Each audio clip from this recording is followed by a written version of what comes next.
Sejam bem-vindos a mais um Conecte Advogados, o programa, o podcast que conecta a advocacia a você, que nos assiste no canal da Diário TV, no YouTube, também pela Diário e nas redes sociais, de um modo geral. Estamos aqui, mais uma vez, com a doutora Flávia Tapajós, que é especialista em Direito Médico, alguém que começou aqui comigo já no podcast, foi a primeira pessoa a ser entrevistada, aceitou o convite, e eu a convidei novamente para a gente falar um pouco sobre perícia médica, que tem sido pouco falado no meio do direito de um modo geral, mas que é fundamental para que um processo seja bem conduzido, e a gente vai conversar um pouco sobre essa questão da perícia médica e o que tem de novidade na área da perícia médica de um modo geral. E muito obrigado, doutora Flávia, por aceitar o convite, e queria que você falasse um pouco aí sobre a perícia médica.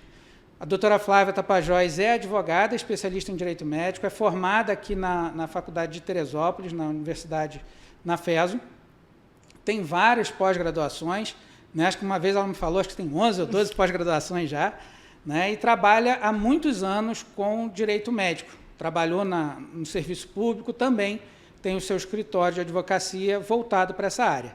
Seja muito bem-vindo, doutora. Ricardo, é um prazer novamente, obrigado pelo convite. É sempre bom a gente falar um pouquinho sobre o direito, sobre a questão da área da saúde, do direito médico, e poder levar um pouquinho de conhecimento e também aprender sobre esse tema que é tão vasto. E sobre a perícia, mais ainda, Ricardo? Porque quando a gente fala de perícia médica, a gente não está falando de perícia exclusivamente em processos judiciais. Verdade. Mas a perícia ela também acontece em processos administrativos, em situações internas de auditoria, auditoria hospitalar, auditoria de clínicas, de consultórios, até dentro dos planos de saúde, a perícia está muito presente.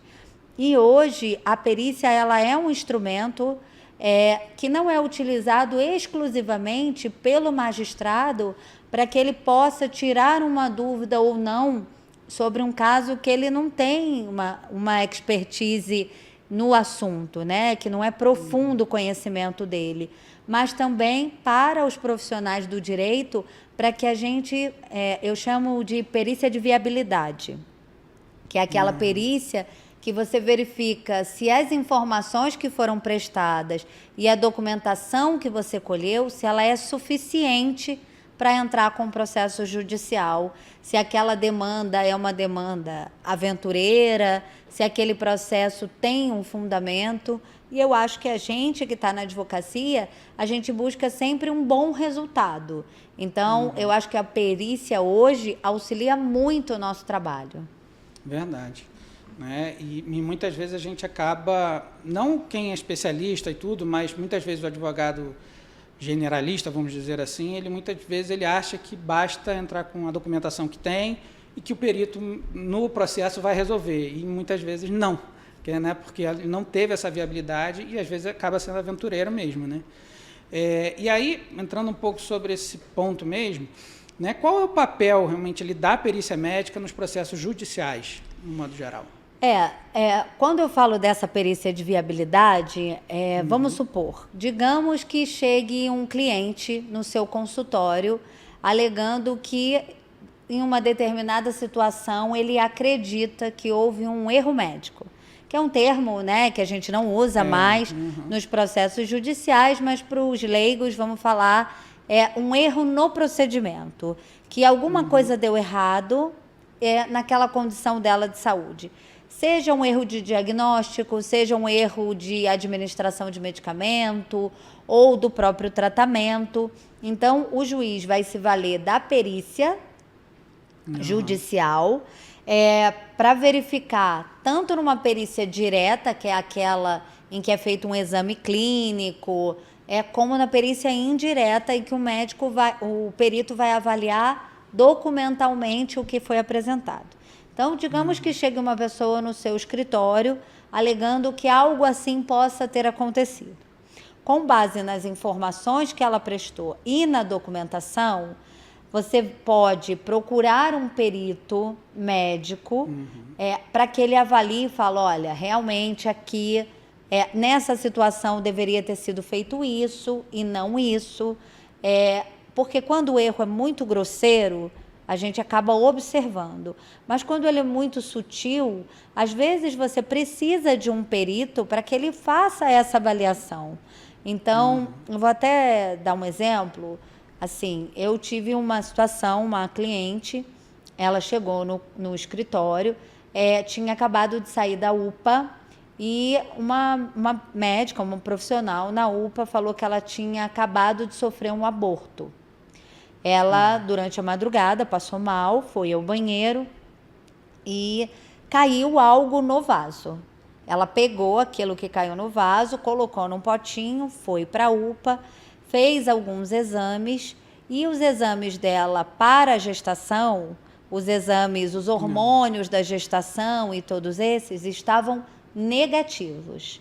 No entanto, ela estava com dor, teve um sangramento, tinha algo ali estranho, né? Uma coisa estranha, um corpo estranho. E aí a médica sugeriu que tivesse sido um aborto. Encaminhou ela ao hospital para que ela fizesse outros exames e fizesse uma curetagem, etc. E quando ela chegou no hospital, o hospital não fez o procedimento e mandou ela de volta para a UPA. Quando ela voltou para a UPA, o plantão era de outro médico. E aquele médico deu um diagnóstico a ela diferente. Ele fez alguns exames e disse que a dor que ela tinha era uma dor de uma hérnia de disco na lombar. Nada a ver com uma gestação, nada assim. E aí ela foi ao escritório querendo que nós entrássemos com uma ação contra o hospital, contra a UPA, contra o próprio médico, com aquela alegação de que ela estava ali angustiada, não conseguiu passar por uma curetagem, e ela tinha medo de que pudesse ter dor ou que tivesse ficado alguma coisa ainda. E aí ela pegou aquele corpo estranho e jogou fora. Mas ela tinha as fotos, tinha o registro, tudo direitinho. Aí eu entrei em contato com um médico, perito, ginecologista, expliquei a situação, ela relatou o que ela estava sentindo, ele viu as imagens e aí ele falou, Flávia, parece que isso daí é um tecido decidual. O que é um tecido decidual? Provavelmente ela tem endometriose e às vezes forma uns tecidos. Isso fica ali na paredinha da parte ginecológica e por algum motivo aquilo se solta. E isso não é um feto, é um tecido decidual. Dá para fazer uma avaliação, depois ela acabou indo a um consultório médico, fez toda a avaliação, não tinha nenhuma característica de que ela tivesse grávida, nem uterina, nem hormonal, nada disso. E os exames dela apontaram realmente uma endometriose com vários fragmentos de tecidos que provavelmente se soltaram e aquilo era um tecido decidual. Então, assim, se ela procura um advogado, talvez generalista, ou para uma ação que a gente chama de aventureira, ou talvez convencido da informação que ela deu e dos outros documentos que ela tinha, pode ser que ele entrasse com uma ação judicial, que ia ficar ali uma discussão longa. O médico ia ter que procurar um advogado para fazer a sua defesa, o hospital, o município, por conta da UPA, a mesma coisa. E talvez, depois de muito tempo, se constataria que não tinha acontecido isso. Então, o perito, ele pode esclarecer algumas coisas para que você deixe de entrar com ações ou que, de fato, você entre. Então, e entrando entre também bem embasado, né? Bem embasado. Porque você já tem um laudo ali. Porque quando você já tem um relatório antecipado, pericial, sobre a parte documental, ou até exame clínico, mas aí eu não estou falando de relatório, né? Porque, assim, Quando o perito ele avalia um processo em curso, o perito faz um laudo pericial, né? Posterior. Ele vai avaliar e vai fazer um laudo pericial. E quando ele vai fazer uma avaliação prévia, ele faz um parecer. Então, acaba que são documentos médicos diferentes, você já falou isso aqui com alguns colegas, que são documentos diferentes, termos diferentes, porque cada documentação médica é uma. E hoje, Ricardo, assim, o que é importante a gente entender? Do mesmo jeito que existe a especialidade médica, cardiologia, neurologia, ortopedia, a perícia também é uma especialidade médica, reconhecida até recentemente pelo Conselho Federal de Medicina. Ela é bem recente enquanto especialidade, se a gente falar do percurso que a medicina tem, né? E aí, como que uma pessoa vai se tornar perito? Da mesma forma que ele faz residência, ou que ele faz o registro de títulos, ou a especialização com prova para o RQE, que é o Registro de Qualificação de Especialidade, ele também se torna perito desta maneira. Então, ele vai ser, como especialista, ele pode ser clínico e perito, ele pode ser cardiologista e perito, ele pode ser neurologista e perito, mas não necessariamente ele precisa ter a qualificação de perito para fazer perícia. Né? E aí a gente sabe que isso é ruim, né? Porque você não tem aquela especialização, não precisa. Né? Mas muitas vezes assim, por que é importante que vamos supor, a gente tem um processo judicial de uma criança com um problema cardíaco. Aí o juiz vai e nomeia um perito ortopedista. Aí o advogado impugna aquela nomeação. Ele fala, não, mas você não pode nomear um perito ortopedista num caso pediátrico de cardiologia. Pode. Porque, na verdade, a especialidade daquele profissional é ortopedia e perícia. Qual é a diferença dele ser um médico perito? É porque ele vai ter um conhecimento também processual. Exatamente. Por que muitas vezes não é nem recomendado? Às vezes o cliente fala assim, doutor, eu tenho um amigo médico, ele pode ser o perito do meu processo? Ou ele pode ser o meu assistente técnico? Depende. Se ele tiver um conhecimento processual, ok. Se ele não tiver, talvez não seja o mais indicado, porque ele vai ter o conhecimento da área, ele vai ter o conhecimento clínico, o conhecimento técnico, mas talvez a forma como aqueles documentos foram anexados, os prazos, o critério, como é feita a nomeação, o que o perito vai rebater, porque assim, perito não dá opinião. Perito, ele vai fazer uma análise documental e vai fazer uma análise clínica sobre aquilo que está sendo discutido no processo. Então, o perito ele precisa ser preciso. Então, ele não pode dizer assim, acho, entendo que... O juiz vai perguntar e ele vai responder. Ele não pode colocar assim, idem, resposta anterior, vide, resposta 1. O ideal é que ele leia a pergunta e que ele responda cada uma das perguntas precisamente, para que não caia numa impugnação, seja do autor, seja do réu, para que não haja uma discussão ou crie dúvidas sobre aquela perícia que foi pedida pelo juiz, justamente para esclarecer pontos que ele não conhece. Sim. Entendeu? Comigo até aconteceu recente, deve ter uns 15 dias mais ou menos. Foi um pouquinho antes do carnaval, em que um médico me ligou, ele de uma cidade pequena, aqui próximo, e por ser uma cidade pequena, o juiz nomeou ele como perito, mas ele não é perito, ele não fez perícia. Ele é um médico, atende tudo, aí ele fez a perícia, fez um relatório muito, assim, com muitas lacunas para uma perícia, e por conta disso já tinha sofrido 3 ou 4 impugnações do plano de saúde. Aí me ligou falando, eu não sei mais o que eu faço, porque eu respondo e não adianta, eu respondo e não adianta.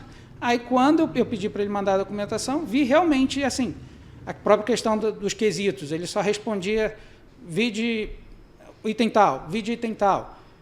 Então, sim, e não explicava o porquê, não fundamentava o porquê sim da resposta. Né? Então, e o plano, claro, questionando várias vezes. Né? Uma situação até em que ele, num primeiro momento, disse que tinha... era um pedido ali de home care e tudo, e disse, num primeiro momento, que seria atendimento domiciliar. Aí, num momento do relatório, ele fala internação domiciliar. Já foi motivo para o plano falar, ó, é atendimento ou é internação? Tudo porque ele não tinha, como ele nunca tinha feito perícia, não tinha uma expertise nessa área, ele não conseguia responder do jeito que era para responder para não ter impugnação. Né? E isso a gente vê que muitas vezes o perito... Traz um prejuízo para o processo, porque você estende o processo, né? Aquela celeridade processual que se busca, ainda mais em causas, né, de saúde, que muitas vezes a gente lida com o tempo ou com a urgência no procedimento e não vai acontecer. Exatamente. Mas o que é importante a gente ver assim, Ricardo? A questão do perito, ele não necessariamente precisa ser perito. Agora, se ele tiver uma técnica, digamos que o juiz nomeasse o doutor Márcio perito, mas aí aquela perícia é uma perícia de neuropediatria e o doutor Márcio é ortopedista. Se ele não se sentir qualificado ou com conhecimento suficiente para responder, ele pode dizer para o juiz que por motivos pessoais ou por não se sentir à vontade, ele renuncia àquela nomeação. E o juiz vai nomear um outro profissional. Ou ele pode chamar aos autos outro profissional para balizar as respostas dele. Então, assim, muitas vezes isso não é muito comum, porque, assim, é como se falasse, mas então ele não sabe o que ele está fazendo? Não. Tecnicamente, enquanto perito, sobre as questões processuais, ele sabe. Mas sobre a questão neuropediátrica, talvez não. Então, o que ele pode fazer? Ele pode chamar um outro profissional, mesmo que esse profissional não seja perito, para auxiliá-lo e ele poder dar as respostas. Então, ele vai dizer que ele atuou ali como perito juntamente com a assistência de um profissional da área. E isso ele pode fazer. Mas vai se pagar 2 peritos? Não. Ele está convidando um profissional, um colega, que talvez tenha um conhecimento mais minucioso e mais técnico sobre aquela área para auxiliá-lo. Isso é interessante. E quando nós, enquanto advogados, precisamos também dos assistentes técnicos, o assistente técnico não necessariamente vai ser um perito. Porque o que o assistente técnico vai fazer? Ele vai nos ajudar a formular quesitos para o perito. Ele vai nos ajudar, quando o perito apresentar o laudo, a falar, não, mas isso não se relaciona com o que foi perguntado, ou essa doença não faz parte, ou a medicação que foi ministrada não foi relacionada pelo perito, deveria ter sido. Então, esse nosso perito assistente não necessariamente precisa ter um conhecimento processual, porque ele vai nos ajudar a entender a técnica para fazer a quesitação, né? O que muitas vezes a gente acaba vendo nos processos são quesitos padronizados. Verdade. Às vezes, os planos de saúde apresentam ali nos processos judiciais 25 quesitos, 40 quesitos, 50 quesitos, que muitas vezes se repetem e não respondem nada. Exatamente. Às vezes, o que o juiz precisa saber não é dito ali. Então, a gente precisa entender também que o juiz ele não precisa se ater à perícia para dar uma decisão, para deferir uma tutela, para dar uma sentença. Ele não fica restrito ao laudo pericial. Então, muitas vezes fala assim, mas o perito entendeu algo nesse sentido. Pronto, já perdi. Ou pronto, já ganhei. Não necessariamente. porque a gente precisa entender que as provas elas têm uma valoração.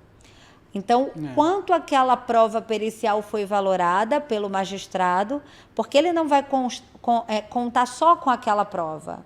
Ele vai ter depoimentos, testemunhas, documentos, relatórios médicos, prontuários, outros documentos além da perícia para que ele chegue a uma conclusão. Agora, eu sou o juiz, não vou utilizar a perícia, entendo que a perícia não me acrescentou em nada. Eu preciso fundamentar por que eu não vou... Eu vou descartar aquela perícia enquanto prova. Ou eu posso entender que ela não foi suficiente e solicitar outra.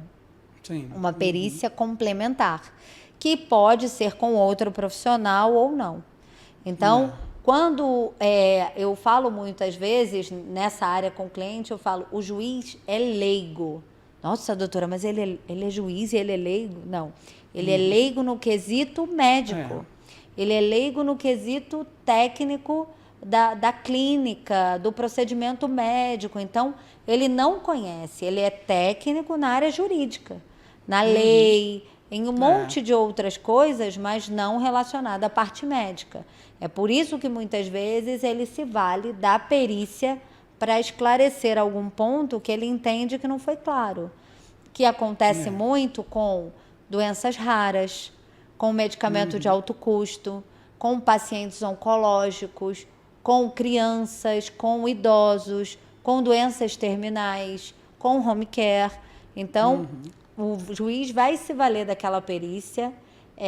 Às vezes também é importante para o advogado entender que não é só a perícia que a gente pode se utilizar. Sim. Eu posso, por exemplo, pedir uma visita de inspeção, uma audiência de inspeção, para que o próprio magistrado ou alguém da confiança nomeado por ele vá até o local constatar aquilo. Se de fato aquele idoso é um paciente terminal, se de fato aquele paciente oncológico precisa daquela medicação, de que forma ela vai ser administrada, porque num processo de direito médico ou num processo de direito da saúde, que aí são coisas diferentes, o perito, ele não necessariamente é médico. O juiz pode nomear, por exemplo, um perito farmacêutico para falar sobre uma medicação que foi requerida ou que foi administrada por engano num paciente. Ele pode nomear um perito fisioterapeuta, ele pode nomear um perito fonoaudiólogo para tratar de questões pontuais. Então, assim, muitas vezes essa questão de crianças, por exemplo, com doenças raras, com AME, com ELA, com síndromes. Então, é difícil você encontrar um perito que ainda conheça aquela doença rara. Então, ele vai trabalhar no processo de forma técnica. Mas, assim, a gente está falando do processo, mas essa perícia, ela também acontece em processos administrativos, ela acontece nos processos previdenciários, ela acontece nos processos de acidente de DPVAT, por exemplo. Se foi o acidente que provocou a incapacidade, qual o grau de incapacidade daquela pessoa que sofreu o acidente automobilístico, se ela ficou com encurtamento de um membro, se ela teve um dano estético, ali, né? Se ela sofreu uma amputação, se no momento do acidente ela teve a paralisação de um lado do corpo ou de outro, ou de um membro, ou uma amputação. Então, a perícia, ela age também dessa forma. Nos processos previdenciários, o médico perito, ele vai avaliar se aquele trabalhador tem condição de retornar ao trabalho ou não. Se ele pode retornar ao trabalho em uma outra função adaptada. Às vezes, o afastamento dele foi por uma lesão por esforço repetitivo e pode ser que numa outra função ele vai se adaptar, vai verificar se o agente nocivo, uma insalubridade, um perigo ao qual ele foi exposto, ou aquele agente insalubre, se ele permanece e isso vai causar um dano à saúde. Quando a gente fala, por exemplo, hoje de trabalho, né, de afastamento, a gente vê muito burnout, que é o estresse, o excesso de trabalho, aquela situação que faz com que o trabalhador, de fato, paralise. Então, é necessário que seja um psiquiatra para isso? Não. Às vezes, o perito, fazendo uma avaliação de exames de sangue, fazendo uma avaliação de outros documentos no processo, ele vai poder atestar se aquela pessoa, seja com burnout ou com outra, se ele deve manter o auxílio-doença ou se ele precisa de uma aposentadoria por invalidez. Se há possibilidade de retorno ao trabalho ou se aquela lesão ela é definitiva. Então, o médico perito ou perito na área da saúde, ele pode atuar em várias frentes. Dentro dos processos administrativos, a gente vê muito hoje glosas, né? Sim, e o que são as glosas? A glosa é quando um profissional solicita uma cirurgia ou solicita um procedimento e o plano fala, olha, isso eu dou, mas isso não. Isso eu aceito, mas só se for isso aqui, não esse. Então, quando isso acontece, muitas vezes as empresas, elas contratam os auditores, que nada mais é do que um perito para avaliar se se aquela prótese ali, né, que foi solicitada está adequada, ou se aquele procedimento que foi requerido tem a ver com aquela doença. Então, o perito ele pode atuar administrativamente, ele pode atuar dentro de hospitais ou clínicas, fazendo uma perícia em loco sobre documentos médicos, se estão adequados. Ele pode fazer uma perícia dos próprios profissionais que estão atuando, se eles estão, de fato, nas áreas para a qual eles foram contratados. Então, ele vai fazer uma perícia documental, ele vai fazer uma perícia técnica, ele vai fazer levantamento de documentos que possam diminuir os riscos daquele hospital ou daquela clínica ou daquele laboratório de sofrer ações judiciais. Então, ele pode minimizar impactos por conta de erros procedimentais, entendeu? Né? Que o perito ali vai participar, né? E aí, né, uma questão também que dos advogados em si e dos médicos, na perícia, eles conseguem trabalhar juntos, eles precisam trabalhar juntos, não precisam, né? Porque, e pergunto isso também pelo seguinte, muitas vezes o advogado acha, não, o perito está ali, é parte técnica e pronto. Né? Mas como funciona isso? Pois é, não é, né? Não é.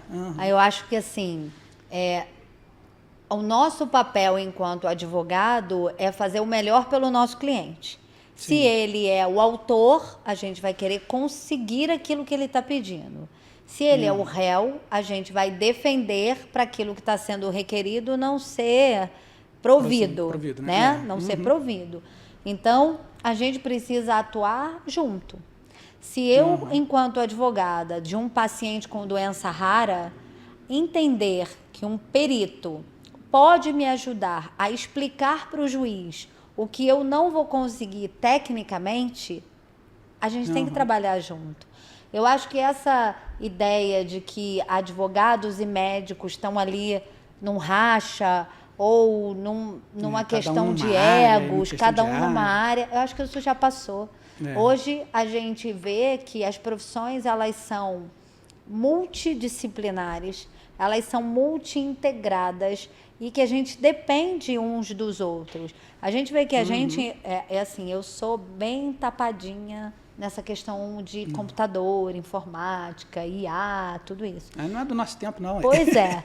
Então, assim, hoje a gente precisa lidar com o processo judicial, a gente lida com vários sistemas, é o PJE, é o EPROC, é o do tribunal, é o DCP. Então, às vezes a gente tem um problema com token. Eu preciso de um técnico para me explicar aquilo. Ou eu quero escrever alguma coisa para o juiz e eu não sei tecnicamente. Eu estou com um processo agora super interessante, que é de uma senhora, 71 anos, e ela precisa colocar um marca-passo cerebral para diminuir os tremores do Parkinson.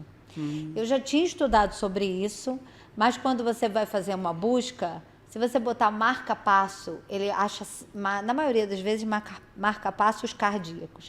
Os marca-passos cerebrais, eles podem ter outros nomes. Eletrodo, chip, um monte de coisas.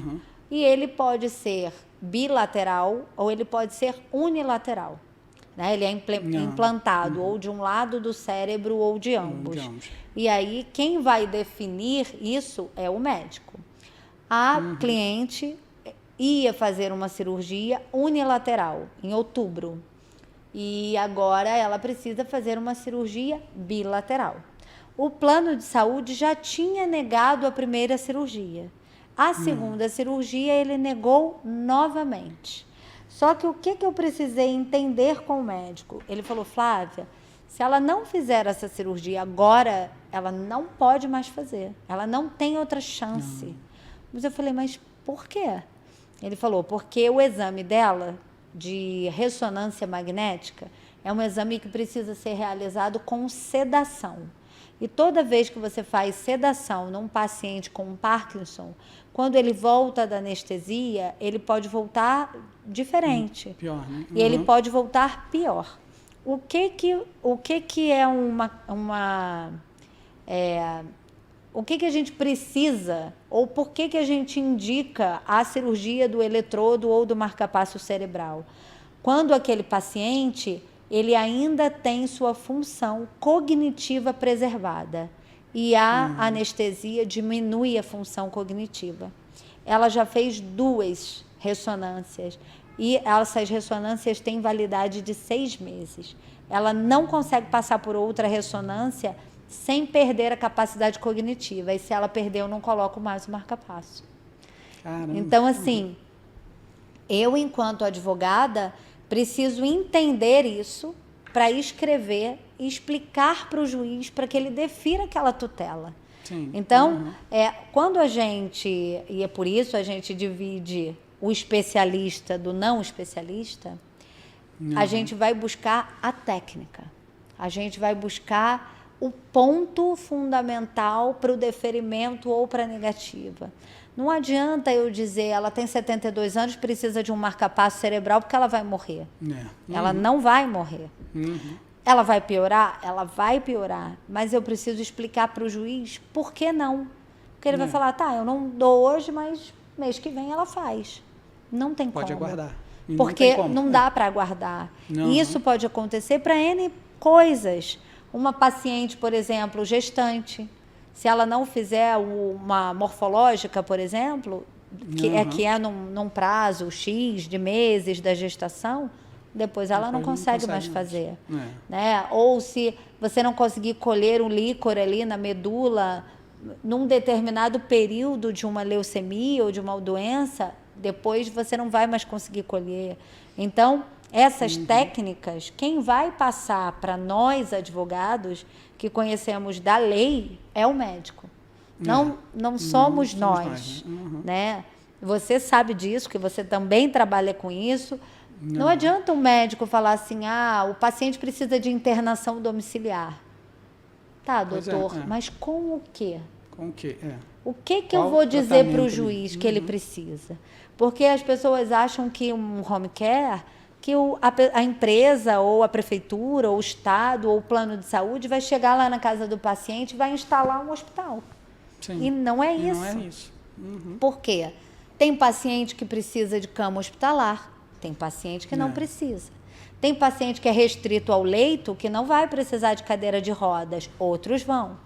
Tem paciente criança que precisa de berço, outros não.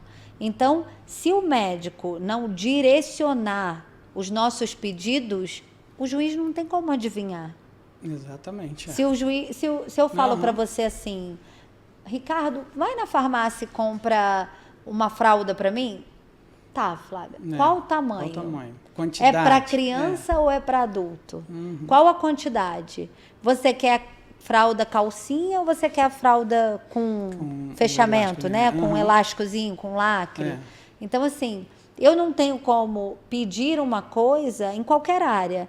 Se eu falar assim, faz almoço hoje, mas o quê? Carne, frango, peixe, massa. Então tem que haver um direcionamento e é o perito que dá esse direcionamento. Seja uma perícia médica, seja uma perícia com o fisioterapeuta, com o próprio enfermeiro, que pode ser nomeado a responder alguns quesitos que aquele magistrado precisa ter esclarecimento, ou num processo administrativo a mesma coisa. Então, na perícia criminal, por exemplo, nós temos médicos, peritos, legistas, para atestar se foi um envenenamento, se foi uma queda, se aquela pessoa morreu afogada. Existem técnicas para que aquele perito, ou aquele médico legista, ou aquele profissional, até olhando a documentação que foi carreada no processo, seja ele administrativo ou judicial, para que ele chegue a uma conclusão e passe a nós que não conhecemos. Né? É claro que conforme você vai lidando com isso, e assim, eu já trabalho nessa área há 14 anos, 20 anos de formada, mas nessa área exclusivamente 14 anos. Você também. Então, quando você falou inicialmente, né, que entende do setor público, para que eu fale do SUS, ou para que eu fale da administração pública, a gente precisa estudar aquilo. Ou ter alguém que no processo, ou naquela situação, possa nos auxiliar para que a gente não entre, de fato, com uma ação aventureira, com uma ação que não vai ter um resultado interessante nem para um lado e nem para o outro. É tipo, joga na parede e vê se cola. Né? A gente acaba abarrotando o judiciário de demandas inúteis, né? Verdade. De processos que vão ficar ali movimentando o cartório sem que haja necessidade. A gente vai fazer com que o juiz trabalhe num processo que vai chegar lá na frente e ele vai ver que nada. Né? Mas que às vezes passou anos ali. Passou anos. Teve uma situação, e a gente, quem fala muito sobre isso é o doutor Alexandro, que é nosso colega, advogado, especialista em bioética. No interior, eu não sei se foi numa região do Nordeste, não sei exatamente aonde, tinha um médico que ele era um médico cirurgião pediátrico único da região, super especializado, hiper especializado, e ele fez uma cirurgia numa criança e foi acusado indevidamente num processo sem fundamentação de erro médico. Ele ficou tão abalado com aquela situação que ele cometeu suicídio. Que isso. E ele era o único médico na região. Depois de alguns anos de processo, foi verificado que não houve ali um erro médico. Que houve ali o que a gente chama de iatrogenia, que é um resultado até esperado. Sim. E ele foi acusado indevidamente, não aguentou aquela acusação pública de conhecidos, cidades pequenas, e suicidou-se.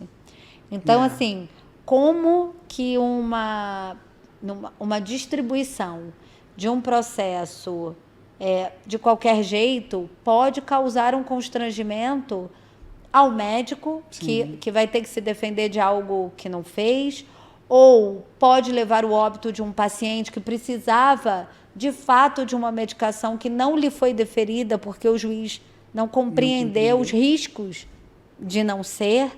Então, eu acho que assim, a atuação do perito hoje, ela é muito importante. Eu escrevi recentemente um livro sobre perícia médica e a valoração da prova. Não foi... vai ser lançado ainda. Quando for, fala. Vai ser lançado ainda. A doutora Manuela Marcati esteve aqui recentemente.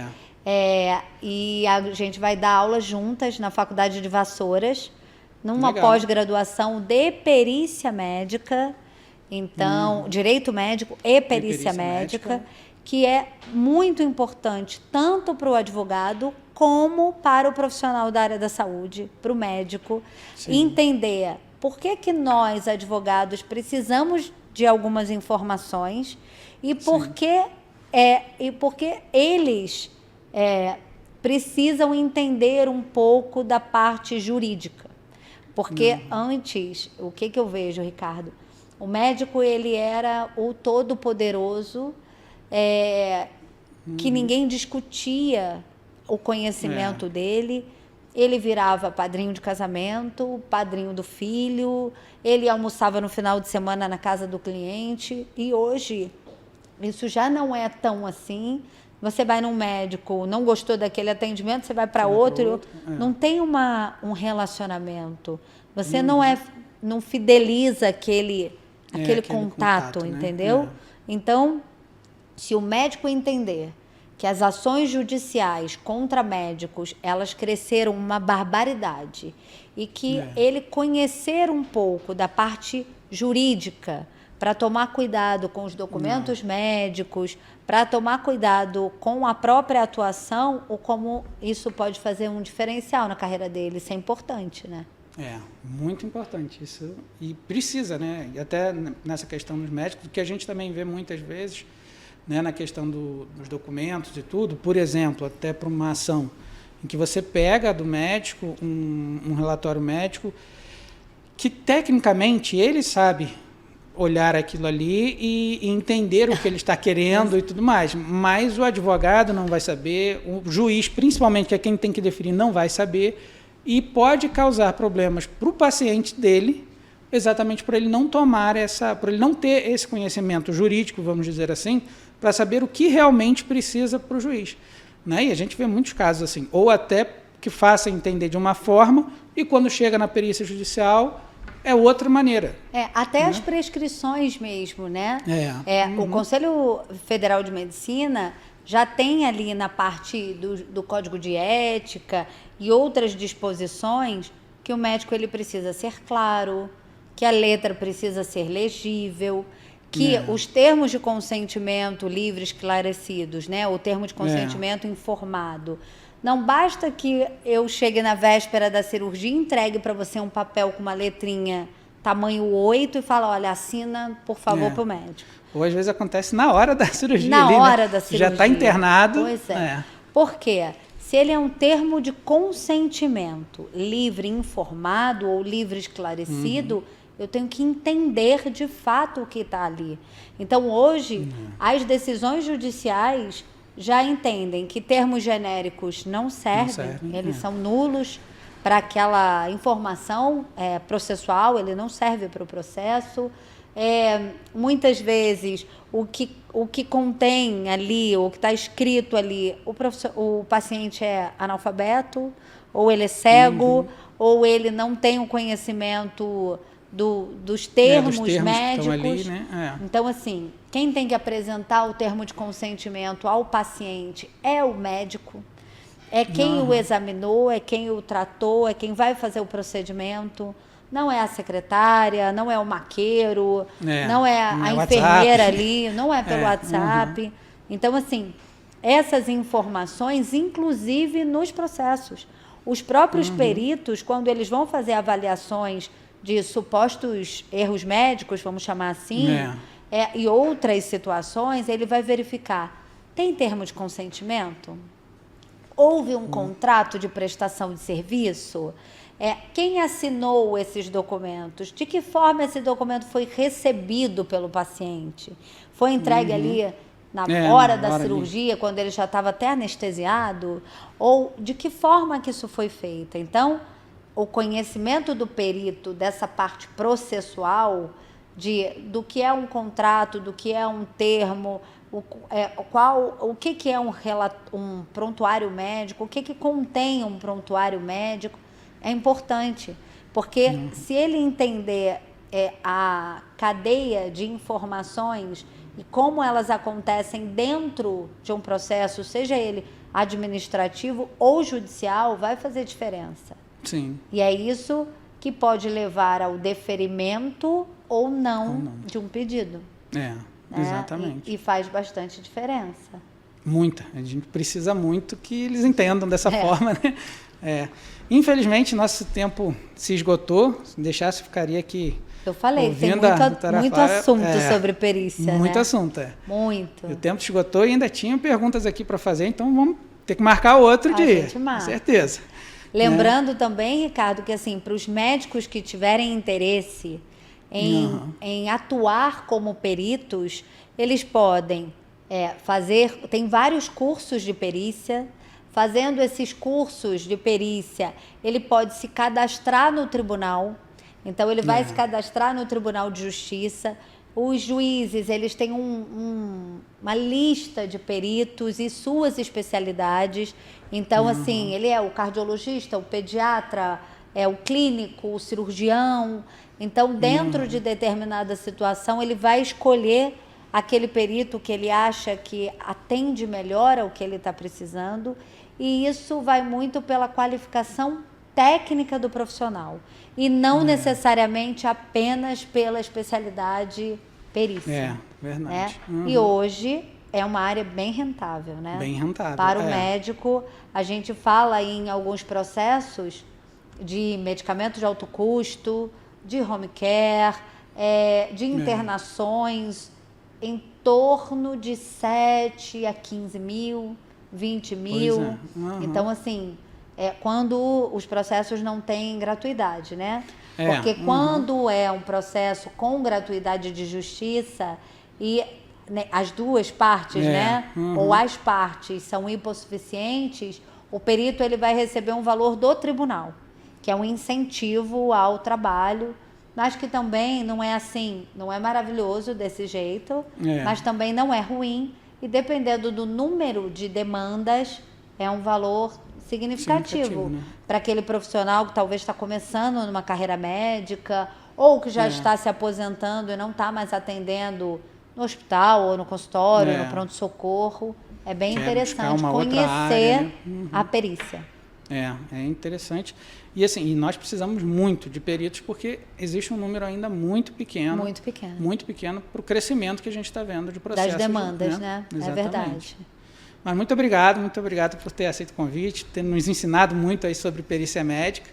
Né? Vou chamar novamente para a gente continuar sobre perícia e outros pontos aí do direito médico, que é uma área que, especialmente, eu gosto demais dessa área, né? Gosto muito da área de direito médico de modo geral, e aí entra a questão do SUS, plano de saúde e tudo, e que é uma área que tem crescido muito dentro do direito em si, dentro da advocacia, né? Até pela quantidade de problemas que as pessoas vêm tendo, principalmente aí com plano de saúde, de um modo geral, os erros que acontecem no SUS também, nos atendimentos do SUS. Então, vou chamar mais vezes, com certeza. Né? Ricardo, muito obrigada. Assim, eu fico sempre lisonjeada, né? E eu gosto de falar do assunto. É um tema assim, que me cativa muito e que eu estudo muito para poder falar sobre isso. Eu acho que é uma área que está em pleno crescimento, plena expansão. Aos colegas advogados que pretenderem estudar sobre o tema. E quando a gente fala de direito médico e da saúde, a gente fala em muitas áreas, né? A gente fala de defesa médica, defesa de paciente, defesa de clínicas, autismo, defesas no CRM, né? Defesas éticas. Então, assim, é muito interessante. E para os médicos que puderem se aproximar dos advogados, entender que nós estamos ali juntos para o melhor pro paciente, para o melhor para o cliente, é sempre, assim, valioso. No final, né, o interesse é o mesmo, é valioso. Defender o paciente. Isso. Né? Muito obrigado mesmo. E você que gostou, curta nas nossas redes sociais, na Diário TV, no YouTube também, assista, comente, compartilhe. Vai lá no meu Instagram. Eu ia falar exatamente isso. Vai lá no meu Instagram, doutora.Flávia Tapajós. Eu sempre que puder, assim, às vezes recebo Tapajós mensagem. Com Z, né? Tapajós com Z. Doutora.Flávia Tapajós com Z. Se quiser mandar mensagem, eu respondo. Tem meu telefone. A gente coloca algumas dicas, algumas coisas relevantes. Pode ir lá que a gente comenta. Isso aí. Vai lá e siga ela. Tem muitos ensinamentos ali bons para você que está passando por uma situação que acredite que talvez possa entrar com processo judicial, algo nesse sentido, vai encontrar ali muitas dicas. Muito obrigado. Muito obrigado. Obrigada, Ricardo. Um abraço a todos.